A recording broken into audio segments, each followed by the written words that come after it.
BJP పార్టీకి రాజీనామా చేసినటువంటి MLA Raja Singh రాజీనామాని BJP party ఆమోదించింది. గత కొన్నాళ్ల క్రితం బీజేపీ రాష్ట్ర అధ్యక్ష పదవికి నామినేషన్ వేయటం కోసం రాజాసింగ్ బీజేపీ స్టేట్ ఆఫీస్కి వెళ్ళారు. ఆ క్రమంలో అతనికి అనుకూలంగా సంతకాలు పెట్టే వాళ్ళని బీజేపీ అధిష్టానం బెదిరించిందని, ఇక్కడ కిషన్ రెడ్డి బెదిరింపు వైఖరితో వ్యవహరిస్తున్నాడని, తనను అవమానించాడని కారణంతో బీజేపీ పార్టీకి రాజీనామా చేశాడు. ఆ రోజు మీకో దండం, మీ పార్టీకో దండం, మీరిచ్చినటువంటి ఎమ్మెల్యే పదవికో దండం అంటూ రాజా సింగ్ చేసినటువంటి వ్యాఖ్యలు పెద్ద ఎత్తున వైరల్‌గా మారాయి. అతను రాజీనామా ఆమోదం పొందటం వల్ల ఇప్పుడు అతను ఏ పార్టీలోకి వెళ్తాడు? మనకు అందుతున్న సమాచారం ప్రకారం అతను ఎమ్మెల్యే పదవికి కూడా రాజీనామా చేయబోతున్నాడని, స్పీకర్ పార్లమెంట్‌లో రాజీనామా చేసి స్పీకర్‌కు అందించబోతున్నాడనేది వస్తున్నటువంటి సమాచారం. మరి మా తిరుపతి అక్కడే ఉన్నాడు. కానీ మొత్తంగా అతను ఏ పార్టీలో చేరే అవకాశం ఉంది? నిజానికి రాజా సింగ్ బీఆర్ఎస్‌లో చేరతాడా? లేదు ఏదైనా కొత్త పార్టీ పెట్టే అవకాశం ఉందా? ఒక మాట వినపడుతుంది. మహారాష్ట్ర రాజకీయాల్లో కీలకంగా ఉన్నటువంటి ఉద్ధవ్ థాక్రే శివసేనలో చేరొచ్చు అని. ఎందుకంటే షిండే శివసేన బీజేపీలో అంతర్భాగంగా ఉంది. అదే ఎన్డీఏ కూటమిలో ఉంది. షిండే కేంద్ర మంత్రిగా కూడా ఉన్నారు. కాబట్టి ఆ శివసేనలో చేరలేడు. ఉద్ధవ్ థాక్రే శివసేనలో చేరొచ్చు అని చెప్పేసి ఒక చర్చ నడుస్తా ఉంది. మన రాజా సింగ్ కూడా ఈ మధ్య కాలంలో మహారాష్ట్ర నుంచి నన్ను కొన్ని రాజకీయ పార్టీలు రాజకీయాల్లోకి ఆహ్వానిస్తున్నాయి అని కామెంట్ చేశారు. అంటే మహారాష్ట్ర రాజకీయ పార్టీలు అంటే ఇక అవకాశం ఉన్న పార్టీ, ఇతనికి సెట్ అయ్యే పార్టీ ఇదే ఉద్ధవ్ థాక్రే శివసేన పార్టీ. ఎందుకంటే ఎన్డీఏ కూటమిలో ఇతను చేరలేడు. బీజేపీకి రాజీనామా చేసిన తర్వాత బీజేపీ భాగస్వామ్య పక్షాలతో మళ్ళా చేరలేడు. బీజేపీ యాంటీ బీజేపీ ఉండాలి. యాంటీ బీజేపీ అంటే కాంగ్రెస్‌లో చేరలేడు. ఎందుకంటే రాజా సింగ్ అన్ని రాజకీయ పార్టీలకి సెట్ అయ్యే క్యాండిడేట్ కాదు. అతని ఐడియాలజీ హిందుత్వ ఐడియాలజీ. అతను హార్డ్ కోర్ హిందుత్వవాది. అన్ని రాజకీయ పార్టీలకి సెట్ అయ్యేవాడు కాదు. అందుకనే ఒక టైంలో అన్నారు బీఆర్ఎస్ పార్టీలో జాయిన్ అవుతున్నాడు అని చెప్పేసి. మరి బీఆర్ఎస్ పార్టీలో జాయిన్ అవుతాడా? జాయిన్ అయితే సెట్ అవుతాడా? ఇక్కడ ఉన్నటువంటి ప్రస్తుత రాజకీయాల్లో బీఆర్ఎస్‌తో కలిసి ట్రావెల్ కాగలడా? ఇక్కడ చాలా అనుమానం. అయితే ఇందుకే వస్తున్నది ఏంటంటే ఒక టైంలో అన్నారు ఈటెల రాజేందరు, రాజా సింగు, లేదా కవిత, తీర్మార్ మల్లన్న వీళ్ళంతా కొత్త పార్టీ పెట్టే అవకాశం ఉంది. వీళ్ళంతా ఆయా పార్టీలు అసంతృప్తిగా ఉన్నారు. ఇప్పుడు తీర్మార్ మల్లన్న కాంగ్రెస్ సస్పెండెడు, కవిత రేపో మాపో బీఆర్ఎస్ సస్పెండెడు, ఈటెల రాజేందర్ ఆయన కూడా బీజేపీలో తీవ్ర అసంతృప్తితో ఉన్నాడు. రాజా సింగ్ బీజేపీ పార్టీకి ఇప్పటికే రాజీనామా చేశారు.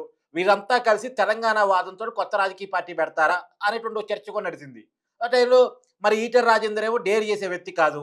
అంత ఈజీగా డబ్బులు ఖర్చు అయ్యేటువంటి పని, రెండోది రిస్క్ చేసేటువంటి పని చేసే వ్యక్తి కాదు. ఒక టైంలో ఈటెల రాజేందర్ బీఆర్ఎస్ పార్టీకి రాజీనామా చేసినప్పుడు మంత్రి పదవికి వదులుకోవాల్సి వచ్చినప్పుడు కూడా ఈటెల రాజేందర్ కొత్త పార్టీ, ఈటెల రాజేందర్ కొత్త పార్టీ అన్నారు. కానీ ఆ రోజు అందరూ అనుకున్నట్టు కొత్త పార్టీ పెట్టలేదు. బీజేపీలో సేఫ్ జోన్‌గా జాయిన్ అయ్యాడు. నిజానికి ఈటెల రాజేందర్ ఐడియాలజీ వేరు, బీజేపీ ఐడియాలజీ వేరు. కానీ అయినప్పటికీ సేఫ్ జోన్‌లో ఉండటం కోసం అతను కొత్త రాజకీయ పార్టీలో పెట్టకుండా బీజేపీ పార్టీలో జాయిన్ అయ్యాడు. అలాంటి వ్యక్తి కొత్త పార్టీ పెడతాడని రాజా సింగ్ దాంట్లో జాయిన్ అవుతాడని అనుకోలేం. ఇప్పుడు రాజా సింగ్‌కి ఉన్న ఆప్షన్ అయితే బీఆర్ఎస్‌లో జాయిన్ కావటం. లేదు అంటే అతను అనుకున్నట్టే, అతను చెప్పినట్టే మహారాష్ట్ర రాజకీయ పార్టీ అంటే ఉద్ధవ్ థాక్రే శివసేనని మళ్ళా తెలంగాణలో ఎస్టాబ్లిష్ చేయటం.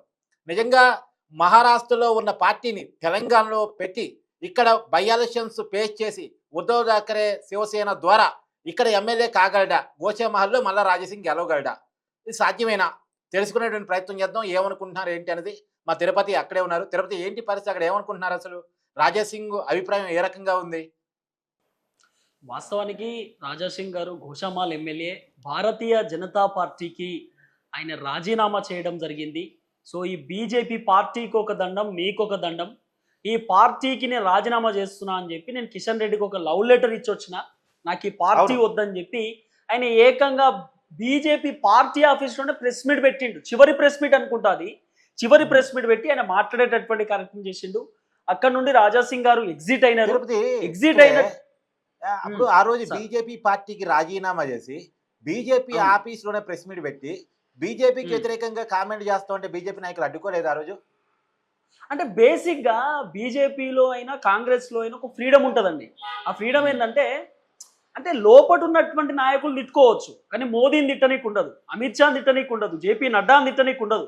వీళ్ళని హ్మ్. తిట్టనీకుండదు. లోపట ఉన్నటువంటి నాయకులు తిట్టుకోవచ్చు. కాంగ్రెస్‌లో కూడా వచ్చినటువంటి వాళ్ళ దగ్గర ఉన్నటువంటి కథ ఏందంటే, ఆ హ్మ్. అధిష్టానాన్ని తిట్టనీకుండదు. ఎమ్మెల్యేలు తిట్టుకోవచ్చు, మంత్రులు తిట్టుకోవచ్చు, ఎమ్మెల్సీలు తిట్టుకోవచ్చు.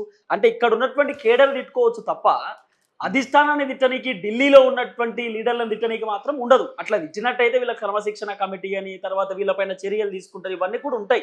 అయితే వాస్తవానికి గత కొద్ది రోజుల నుండి రాజా సింగ్ గారు చెప్తూనే వస్తున్నారు, నా పైన కుట్రలు నడుస్తూ ఉన్నాయి, నన్ను ఈ పార్టీ నుండి తీసేసేటటువంటి కార్యక్రమం చేస్తూ ఉన్నారు. నేను గతంలో బీఆర్ఎస్ అధికారంలో ఉన్నప్పుడు, నేను జైల్లో ఉన్నప్పుడు కూడా ఏ బీజేపీ లీడర్ నాకు సపోర్ట్ చేయలేదు, నన్ను ఇబ్బంది పెట్టిరు, నేను నేల మీద పడుకున్నా, అసలు నాకు ఏ సౌకర్యాలు ఇవ్వలేదు జైల్లో, చాలా మగ్గిపోయినా, ఇబ్బంది పడ్డా. అయినా సరే హిందుత్వం కోసం, సో పార్టీ కోసం, మోదీ గారి కోసం నేను ఈ పార్టీలో ఉన్నా, ఈ పార్టీని నమ్ముకున్నా, ఈ పార్టీలో నేను పనిచేసిన. కానీ ఇదే పార్టీలో ఉన్నటువంటి కొంతమంది లీడర్లు నన్ను ఇబ్బంది పెట్టే ప్రయత్నం చేసిరు, నన్ను రకరకాలుగా టార్చర్ పెట్టే ప్రయత్నం చేసిరు అని కూడా ఆయన మాట్లాడిండు. ఆయన ఇంకో మాట కూడా చెప్పిండు, నేను నామినేషన్ వేయడానికి వచ్చినటువంటి నేపథ్యంలో ఒక 10 మంది భారతీయ జనతా పార్టీకి సంబంధించినటువంటి కీలకమైనటువంటి సభ్యులు ఆయనకు సపోర్ట్ చేయాలి, సపోర్ట్ చేసినప్పుడు ఆయన నామినేషన్ వేయడానికి అర్హుడైతాడు. దాదాపు ఇద్దరు ఆ నియమాల ప్రకారం ఇద్దరు ఆయనకు సంతకాలు పెట్టిరట. దాదాపు ఇంకా 8 మంది సంతకాలు పెట్టాలి. ఈ 8 మందిలో 5 మందికి ఫోన్లు చేసి బెదిరించే ప్రయత్నం చేసిరట. మీరు రాజా సింగ్ ఎట్లా సంతకాలు పెడతారు, రాజా సింగ్ వెనకాల మీరు ఉండొద్దు, రాజా సింగ్కి మీరు సపోర్ట్ చేయొద్దు అని చెప్పి సో అట్లా బెదిరించే ప్రయత్నం చేసిరట. రాజా సింగ్కి కొంతమంది ఫోన్లు చేసి కూడా నేను సపోర్ట్ చేయను, నన్ను బెదిరిస్తూ ఉన్నారు, ఇబ్బంది పెడతా ఉన్నారు అని చెప్పేసరికి రాజా సింగ్ అసంతృప్తితో, అసహనంతో, కోపంతో, బాధతో, అరే ఈ పార్టీ కోసం నేను అన్నీ చేసిన, నేను కట్టర్ హిందుత్వవాదిని, హిందుత్వం కోసం ఉండేటటువంటి వ్యక్తిని, కాషాయం కోసం బతికేటటువంటి వ్యక్తిని, అలాంటి నన్ను ఈరోజు ఇబ్బంది పెట్టే ప్రయత్నం చేసిరు, అవమానించే కార్యక్రమం చేసిరు, ఇటువంటి పార్టీ నాకు వద్దు, ఇటువంటి పార్టీలో నేను ఉండలేను, ఇటువంటి పార్టీతో నాకు సంబంధం లేదంటూ కూడా రాజా సింగ్ రాజీనామా చేసింది. మీరు ఇంకో మాట అన్నారు స్టార్టింగ్లో కార్తిక్ గారు, అయితే కిషన్ రెడ్డి గారి పైన ఏదో సీరియస్ అయినట్టున్నారు అని చెప్పారు. కిషన్ రెడ్డి పైన కాదు సీరియస్ అయింది, భారతీయ జనతా పార్టీలో ఉన్నటువంటి కొంతమంది లీడర్ల పైన. అది కూడా రాజా సింగ్ అంటే ఇష్టం లేనటువంటి లీడర్లు కొంతమంది ఉన్నారట బీజేపీలో, ఆయన వర్షన్ అది, కొంతమంది ఉన్నారు, వాళ్ళకి నేను నచ్చట్లేదు అందుకే. అయితే కిషన్ రెడ్డికి ఎందుకు ఇచ్చిండు లేక, ఇప్పుడు రామచంద్రరావు గారు ఉన్నారు, రామచంద్రరావు గారికి కొత్త అధ్యక్ష పదవి వచ్చింది. మరి రామచంద్రరావు గారికి అధ్యక్ష పదవి వచ్చిన తర్వాత రాజా సింగ్ రాజీనామా చేయవచ్చు కదా, మరి అప్పుడే రాజీనామా చేయాల్సినటువంటి కారణం ఎందుకు వచ్చిందంటే, పాపం రాజా సింగ్ గారిని భారతీయ జనతా పార్టీలోకి ఆహ్వానించి అద్భుతంగా రాజా సింగ్ అవకాశం ఇచ్చింది కిషన్ రెడ్డి. కాబట్టి కిషన్ రెడ్డి ఉన్నప్పుడే, కిషన్ రెడ్డి నాకు అవకాశం ఇచ్చింది కాబట్టి కిషన్ రెడ్డి ఉన్నప్పుడే నేను కిషన్ రెడ్డి దగ్గర పోయి, సార్ మీరే నాకు అవకాశం ఇచ్చారు, ఈరోజు నేను మీ చేతుల మీదనే రాజీనామా చేస్తున్నా, నాకు సంతోషంగా ఉంది, సో నా రాజీనామాను మీరు యాక్సెప్ట్ చేయండి అని చెప్పొచ్చిండట. ఇంకో మాట కూడా చెప్పిండట, అట్లనే మీరు నా ఎమ్మెల్యే పదవిని కూడా తీసేయండి, ఎందుకంటే నేను దీంట్లో ఎమ్మెల్యే పదవి బీజేపీలోనే గెలిచిన కదా. ఈ మధ్య కొన్ని వ్యాఖ్యలు నిజానికి దత్తాత్రేయ గారి సన్మాన సభలో అనుకుంటా, ఐ థింక్ అది, ఆ రోజు కిషన్ రెడ్డిని రేవంత్ రెడ్డి రిక్వెస్ట్ చేశాడు, తెలంగాణ సంబంధించి అభివృద్ధిలో కేంద్రం సహకరించేలా చూడండి, తెలంగాణకు నిధులు పట్టుకరండి అని చెప్పేసి అంటే, దాని మీద రాజాసింగ్ సెటిల్ వేశాడు, చెవులు ఉండి వినపన్నోడికి కళ్ళుండి చూడలేనోడికి మీరు ఏం చెప్పినా లాభం ఉండదని చెప్పేసి అంటే కిషన్ రెడ్డి గురించి వెటకారంగా మాట్లాడాడు. అంటే కిషన్ రెడ్డితో కూడా కొంత అగాధం ఉన్నట్టే కనపడతా ఉంది మరి ఈ రకంగా. అవునవును, వాస్తవానికి రాజా సింగ్ గారు గతంలో నుండి కొంత ఆయన పార్టీ పైన అసంతృప్తితో ఉన్నాడు, అసహనంతో ఉన్నాడు. పార్టీ తీసుకునేటటువంటి కొన్ని డిసిషన్స్ కూడా రాజా సింగ్ గారికి నచ్చట్లేదు, ఎందుకంటే ఆయన అంత సపరేట్ జోన్లో ఉండేటటువంటి వ్యక్తి. మీరు చూడండి 2018 ఎన్నికలు కానివ్వండి, 2023కు సంబంధించినటువంటి ఎన్నికలు కానివ్వండి, రాజా సింగ్ గోషామాల్లో 100% గెలిచినటువంటి వ్యక్తి. వాస్తవానికి హైదరాబాద్లో ఉన్నటువంటి సీట్లు భారతీయ జనతా పార్టీకి స్కోప్ లేకపోయినా కూడా రాజా సింగ్ అక్కడ గోషామాల్లో గెలుస్తున్నాడు అంటే కారణం ఏంది, రాజా సింగ్కి మంచి పేరు ఉండబట్టి, రాజా సింగ్కి మంచి సత్తా ఉండబట్టి, మంచి ఫ్యాన్ బేస్ ఉండబట్టి, హిందుత్వం వెనకాల అక్కడ ప్రజలు ఉండబట్టి రాజా సింగ్ ప్రతిసారి గెలిచే కార్యక్రమం చేస్తున్నాడు. ఈరోజు రాజా సింగ్ భారతీయ జనతా పార్టీకి రాజా సింగ్ రాజీనామా చేసినంత మాత్రాన బీజేపీకి అక్కడ ఉన్నటువంటి కార్యకర్తలు దూరం అయిపోరు. రాజా సింగ్ బీజేపీలో ఉన్నా, రాజా సింగ్ బీజేపీలో లేకపోయినా ఆయన గెలిచేటటువంటి సత్తా ఉన్న లీడరే. వాస్తవానికి రాజా సింగ్ జైలు ఇక్కడ ఒక విషయాన్ని నువ్వు చెప్పినట్టు ఒప్పుకోవాలి తిరుపతి, ఎందుకంటే ఇప్పుడు అంబర్పేట కిషన్ రెడ్డి గారు సొంత నియోజకవర్గం, వరుసగా గతంలో ఎమ్మెల్యేగా గెలిచాడు, అక్కడ కూడా మొన్న ఎన్నికల్లో బీజేపీ ఓడిపోయింది. ముషీరాబాదు లక్ష్మణ్ వాళ్ళ పార్టీ పాత ప్రెసిడెంట్, ఆ పార్టీ రాజ్యసభ సభ్యుడు, అతను సొంత నియోజకవర్గం ముషీరాబాద్, అక్కడ కూడా బీజేపీ ఓడిపోయింది. హైదరాబాద్ సిటీలో బీజేపీ బలం చాలా ఎక్కువ అంటారు, కానీ హైదరాబాద్ లో ఎక్కడా గెలవలో ఒక్క గోషామహల్లో తప్ప. పోయినసారి నాకు వచ్చిన ఇన్ఫర్మేషన్ ఏంటంటే బేసిక్ గా సోషల్ మీడియాలో నడుస్తున్నటువంటి ప్రచారం కూడా, సో రాజా సింగ్ కి బీఆర్ఎస్ పార్టీ నుండి ఫోన్ పోయింది, సో రాజా సింగ్ బీఆర్ఎస్ పార్టీకి పోయేటటువంటి అవకాశం 50% ఉండొచ్చు అనేది ఒక చర్చ. ఓకే. ఎందుకంటే రాజా సింగ్ అధికార పార్టీ వైపు పోయేటటువంటి అవకాశం లేదు. అవును, ఎందుకంటే కాంగ్రెస్ బోర్డు. కాంగ్రెస్ సపోర్ట్ కూడా చేయదు. రాజా అవును. సింగ్ కి సంబంధించినటువంటి అంశాన్ని కాంగ్రెస్ సపోర్ట్ చేయదు. కాబట్టి కాంగ్రెస్ లోకి రాజా సింగ్ మాక్సిమం పోయేటటువంటి అవకాశం లేదు. ఇక 100% పోడు. సో బీఆర్ఎస్ సపోర్ట్ చేసే అవకాశం ఉండొచ్చు. బీఆర్ఎస్ రాజా సింగ్ కి అండగా ఉండొచ్చు. బీఆర్ఎస్ కి ఇప్పుడు అవసరం కూడా. బీఆర్ఎస్ కి అవసరం ఇప్పుడు. ఒకవేళ రాజా సింగ్ ఎమ్మెల్యే పదవి కనుక రాజీనామా చేస్తే, గోషామాల్ నుండి రాజా సింగ్ బీఆర్ఎస్ నుండి పోటీ చేస్తే రాజా సింగ్ పక్కా గెలుస్తాడు. ఇక్కడ అవును. బీఆర్ఎస్ కు ఫేవర్ అవుతుంది, రాజా సింగ్ కూడా ఫేవర్ అయ్యేటటువంటి అవకాశం ఉంటుంది. కాబట్టి ఇటు బీఆర్ఎస్ వైపు కొంత రాజా సింగ్ మొగ్గు చూపుతున్నట్టుగా కొంత వినబడుతున్నటువంటి అంశం. సో బీఆర్ఎస్ నుండి రాజా సింగ్ కి ఫోన్లు కూడా పోతా ఉన్నాయి అనేటటువంటి ఒక చర్చ కూడా నడుస్తూ ఉంది. సో రాజా సింగ్ అడుగులు కొంత బీఆర్ఎస్ వైపు ఉన్నాయి అనేటటువంటి ఒక అంశాన్ని కూడా తెరపైకి తీసుకొస్తా ఉన్నారు చాలా మంది. ఇంకొక వైపు మీరు చెప్పినట్టు శివసేన, సో ఠాక్రేకి సంబంధించినటువంటి పార్టీ, సో శివసేన పార్టీలో కూడా పోయేటటువంటి అవకాశం ఉండొచ్చు అనేది కొంత వినబడుతున్నటువంటి అంశం. కానీ రాజా సింగ్ ఎందుకో మన తెలంగాణకు సంబంధించినటువంటి పార్టీలు, ముఖ్యంగా ఇక్కడ ఉన్నటువంటి పార్టీలు ఏదైతున్నాయో ఆ పార్టీతో ముందుకు పోతేనే బాగుంటుంది అనేటటువంటి ఆలోచనతో రాజా సింగ్ గారు ఉన్నారనేది కొంత వినబడుతున్నటువంటి అంశం.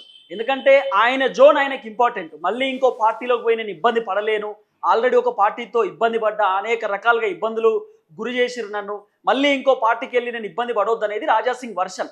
కాబట్టి ఇప్పుడు ఉన్నటువంటి ఏకైక ఆప్షన్ బీఆర్ఎస్ అనేది ఒక చర్చ. ఇన్ కేస్ బీఆర్ఎస్ కూడా ఒకవేళ రాజా సింగ్ చెప్పేటటువంటి డిమాండ్లకు వాళ్ళు ఒప్పుకోకపోతే, వాళ్ళు ఒకవేళ నో అని చెప్తే ఇండిపెండెంట్గా పోటీ చేసేటటువంటి అవకాశం ఉండొచ్చు. ఆయన ఎమ్మెల్యే పదవికి నిజంగా కార్తీక్ అన్న మనం ఇది ఒప్పుకొని తీరాల్సిందే.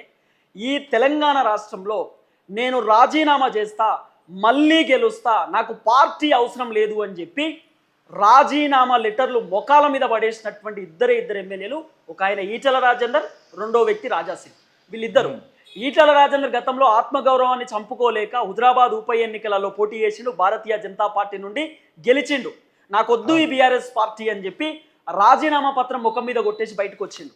ఈరోజు సేమ్ రాజా సింగ్ కూడా ఎంత దమ్మున్నటువంటి లీడర్, ఎంత ధైర్యం ఉన్నటువంటి లీడర్ కాకపోతే ఈరోజు నాకు అసలు పదవే వద్దు, నేను గెలిచింది బీజేపీ పార్టీలో, బీజేపీ పార్టీ బీఫామ్ పైన గెలిచిన, ఆ గుర్తు పైన గెలిచిన, నాకు ఆ గుర్తు వద్దు, ఆ పార్టీ వద్దు, పార్టీకి రాజీనామా చేసినప్పుడు ఆ పార్టీలో గెలిచినటువంటి పదవి నాకు వద్దని చెప్పి రాజీనామా లెటరు కిషన్ రెడ్డి గారికి ఇచ్చేసి బయటకు వచ్చి అదే బీజేపీకి సంబంధించినటువంటి పార్టీ ఆఫీస్లో తను ప్రెస్ మీట్ పెట్టి బయటకు వచ్చి మాట్లాడి ఈరోజు చాలా ధైర్యంగా, బలంగా, దమ్మున్నటువంటి లీడర్ లెక్క మాట్లాడే ప్రయత్నం చేసిండు. నేను ఇండిపెండెంట్గా పోటీ చేస్తా, ఇండిపెండెంట్గా గెలుస్తా, నాకు ఆ పార్టీలో ఉన్నటువంటి పదవి కూడా వద్దని చెప్పి, సో ఎమ్మెల్యే పదవి కూడా దయచేసి నన్ను తీసేయమని చెప్పండి, నా సభ్యత్వాన్ని రద్దు చేయమని చెప్పండి, స్పీకర్ ఆఫీస్కి లెటర్ పంపించమని చెప్పి కూడా సో రాజా సింగ్ భారతీయ జనతా పార్టీకి సంబంధించినటువంటి వాళ్ళకి చెప్పేటటువంటి కార్యక్రమం చేసిండు అనేది కూడా కొంత వినబడుతున్నటువంటి అంశం. ఏది ఏమైనా కార్తీక్ అన్న, నువ్వు చెప్పింది 100% నిజం.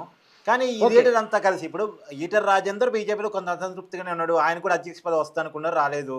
రాజా సింగ్ రాజీనామా చేశాడు. కవిత బీఆర్ఎస్లో అసంతృప్తిగా ఉంది. తీర్మానం మల్లన్న కాంగ్రెస్ సస్పెండెడ్. వీళ్ళందరూ కలిసి కొత్త రాజకీయ పార్టీ పెడితే ఎలా ఉంటుందంటో? అంటే బేసిక్గా వీళ్ళందరూ కలవడానికి వీళ్ళకు స్కోప్ లేదు. ఎందుకు స్కోప్ లేదు అంటున్నాను ఈ మాట అంటే, ఒక్కొక్కరికి ఒక్కొక్క సపరేట్ జోన్ ఉంటుంది వీళ్ళకి. ఇప్పుడు రాజా సింగ్కి ఒక సపరేట్ జోన్, ఆయన హిందుత్వానికి సంబంధించినటువంటి కట్టర్ హిందుత్వం. అవును, కట్టర్ హిందుత్వం. ఇక హిందుత్వం కాషాయవాది కాబట్టి ఆయన 100% భారతీయ జనతా పార్టీకి సంబంధించిన ఆ జోన్లో ఉంటాడు. ఈరోజు బీజేపీ లేకపోయినా కూడా ఆయన హిందుత్వానికి సంబంధించినటువంటి జోన్లో ఉంటాడు. తీన్మార్ మల్లన్నేమో ఇప్పుడు బీసీ నినాదానికి సంబంధించినటువంటి వ్యవహారంలో ముందుకు పోతున్నాడు. ఎమ్మెల్సీ కవిత రూటే వేరు అన్నట్టు ఆమె మహిళలకు సంబంధించినటువంటి అంశంలో, తర్వాత బీసీలకు సంబంధించినటువంటి అంశంలో, సో కవితకు ఒక మారు పేరు వచ్చింది ఈ మధ్యకాలంలో. ఏ ఎండకా గొడుగు పడుతుందామా, ఎండాకాలంకి ఒకటి, వానాకాలంకి ఒకటి, చలికాలంకి ఒకటి అని చెప్పి అదే బీఆర్ఎస్లో ఉన్నటువంటి లీడర్లు మాట్లాడుతున్నారు. అంటే చెప్తారు కదా, ఎత్తున్నప్పుడు దునకాలి, వంపున్నప్పుడు దునకాలి అని చెప్పి చెప్తుంటారు కదా. సో సేమ్ ఆమె ఎట్ సైడ్ ఉంటే అటు సైడ్ పోయేటటువంటి రూట్ మార్చేటటువంటి కార్యక్రమం చేస్తూ ఉన్నారు అనేది కొంత వినబడుతున్నటువంటి అంశం. కాబట్టి కవిత సపరేట్ రూట్. తర్వాత ఈటల రాజేందర్ అసలు వీళ్ళ దాంట్లో కలిసేటటువంటి వ్యక్తి కాదు. ఈటల రాజేందర్ ఆయన రూట్ సపరేటు, ఆయన వ్యవహారం సపరేటు, చాలా సీనియర్ లీడరు, మంత్రి పదవులు అనుభవించినటువంటి వ్యక్తి, తెలంగాణ ఉద్యమకారుడు, కేసీఆర్తో కలిసి పనిచేసేటటువంటి వ్యక్తి. వాస్తవానికి సరే ఈ మాట అనాలనో అనొద్దో మనకు తెలియదు, యాజ్ అ జర్నలిస్ట్ చెప్తున్నా, ఈటల రాజేందర్ కేసీఆర్కి సమానుడు అనేది కొంత మనం చెప్పొచ్చేమో. ఎందుకంటే కేసీఆర్కు తమ్ముడైనా కూడా ఈటల రాజేందర్ నా తమ్ముడు అని చాలాసార్లు చెప్పిండు, నా తమ్ముడు నాతో కలిసి పనిచేసిండు, నా సొంత తమ్ముడు లెక్క అని చెప్పి చాలా స్టేజ్ల పైన చెప్పిండు.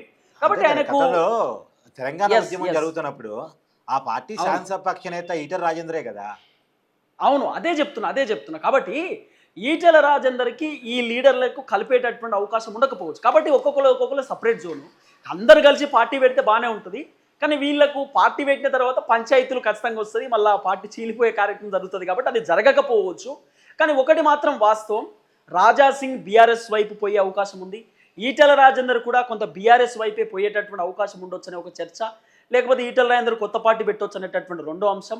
ఎమ్మెల్సీ కల్వకుంట్ల కవిత మాత్రం పక్కా కొత్త పార్టీ పెట్టబోతుంది. దీంట్లో వేరే ఆప్షన్ అదే లేదు. అదే ఇప్పుడు కొత్త 110%. పార్టీ నువ్వే అన్నావు కదా, ఈటల రాజేందర్ కొత్త పార్టీ, కవిత కొత్త పార్టీ, ఇన్ని కొత్త పార్టీలు పెడితే జోగి రాసుకుంటే బూడిద రాడిద్ది అన్నట్టు అయింది. ఇన్ని కొత్త పార్టీలు అంటే స్కోప్ ఉందా? బేసిక్గా అవును నేనేమంటా అంటే బేసిక్గా వీళ్ళకి సంబంధించినటువంటి వ్యవహారాలు ఇతరులతో కలవదన్నట్టు. వీళ్ళు ఎంతసేపు ఏంటంటే ఇప్పుడు కవిత గారు చెప్పినారు, మొన్న ఒక స్టేట్మెంట్ ఇచ్చినారు. 10 సంవత్సరాలలో నేను ముఖ్యమంత్రి అవుతాను కవిత గారు చెప్తున్నారు. తర్వాత తీన్మార్ మల్లన్న బీసీలు ముఖ్యమంత్రి కాబోతున్నారు అని చెప్పి ఆయన అనౌన్స్ చేసుకునే ప్రయత్నం చేస్తున్నాడు. తర్వాత ఈటెల రాజేందర్ ముఖ్యమంత్రి స్థాయి ఉన్నటువంటి వ్యక్తి, ఈటెల రాజేందర్ ముఖ్యమంత్రి అవుతారని చెప్పి పార్టీ కార్యకర్తలు ఈటెల రాజేందర్ కేడర్ చెప్తున్నారు. ఇప్పుడు రాజా సింగ్ కొత్త పార్టీ అవకాశం లేకపోయినా కూడా రాజా సింగ్ ఇండిపెండెంట్గా పోటీ చేస్తే 100% గెలుస్తాడు. కాబట్టి మనం ఈ లీడర్లతో రాజా సింగ్ని కలిపేటటువంటి అవకాశం ఉండదు. ఎందుకంటే రాజా సింగ్ జోన్ వేరే, సపరేట్ జోను, మళ్ళీ గోషామాల్ నియోజకవర్గం మొత్తం డిఫరెంట్, చాలా డిఫరెంట్ నియోజకవర్గం గోషామాల్ మొత్తం కూడా. సో రాజా సింగ్ ఓపెన్గా చెప్తాడు, నాకు హిందువుల ఓట్లు చాలు, హిందువులు ఓట్లు వేస్తే గెలిస్తే నేను చాలు, నాకు వేరేటోళ్ళ ఓట్లు వద్దని కూడా చాలా ఓపెన్గా చెప్తాడు. అంటే చాలా ఓపెన్గా మాట్లాడేటటువంటి వ్యక్తి. సో ఏది ఏమైనా రాజా సింగ్ బీఆర్ఎస్ వైపు పోయే అవకాశం ఉంది అనేది కొంత వినబడుతున్నటువంటి అంశం కార్తీక్ అన్న. యా చూద్దాం. Thank you Tirupati. Yeah thank you